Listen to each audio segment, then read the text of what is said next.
Welcome to episode 2 of the K100 Cafe Racer build series. Today we'll say goodbye to the old triple trees and we'll be installing these new Powerbricks front end conversion kits. Let's do it.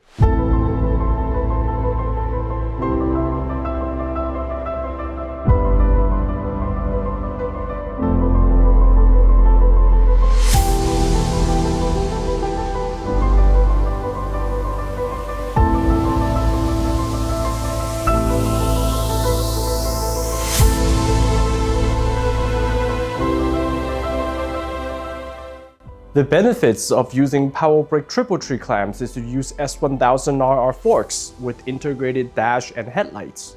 I had already removed the front wheel and forks, so all that's left to do is removing the handlebar and triple tree clamps. There are 4 bolts securing the handlebar clamps. I advise holding onto the bar so that it doesn't hit the fuel tank or put too much pressure on the brake lines. The brake fluid had already been drained. Now we can safely remove the brake lines from the steering stem. This is a very smart design to reduce the clutter, as the K100 already has a whole mess of wiring and cables. Well, this bike doesn't have ABS, so the brake systems are fairly simple and independent. Removing the upper triple locking nut by wrench is okay-ish if force can be evenly distributed, but it should be reinstalled with a socket. Let's take off the gas tank for more clearance.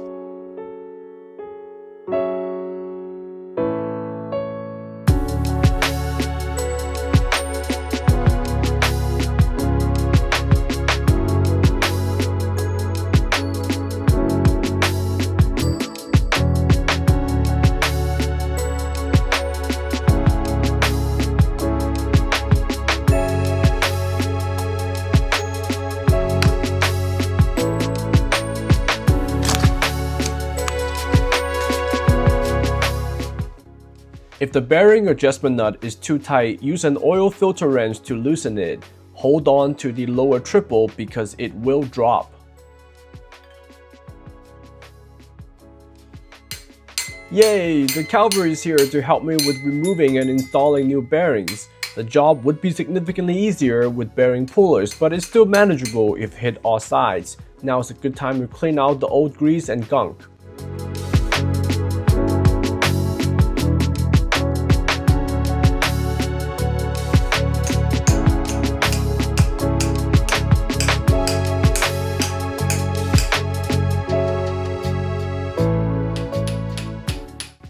I stored the new stem in the freezer for an easier install.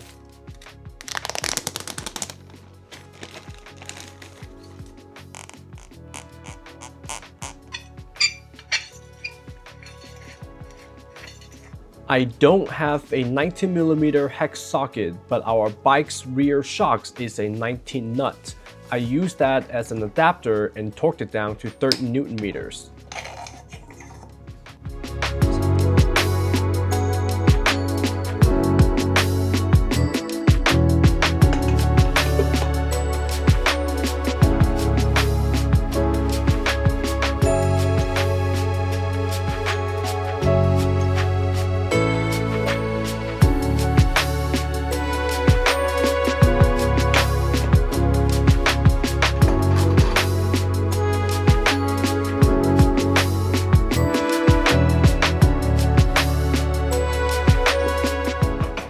It's finally time to put these S1000RR forks on my K100. I picked this kit because I know Powerbrick makes high quality stuff, and the fact that I can use BMW parts is a huge plus for me. The next step is test fitting my R90 front wheel after I buy a S1000 axle. If all goes well, I can finalize and tighten the triple tree. Then I will source either a cast or forged wheel set for this build. These are clip-ons from Powerbricks. I wanted to start test fitting parts before I decide on the grips and handlebar controls. Most likely I will go with Moto Gadget since I already have a Moblue. Thank you for watching. I hope you're liking the first couple videos of the K100 Cafe Racer build. In the next episode, I will be changing out the airbox to this DNA pot filter and maybe even finish the front end. That's it for today. I'll see you next week with a different vehicle.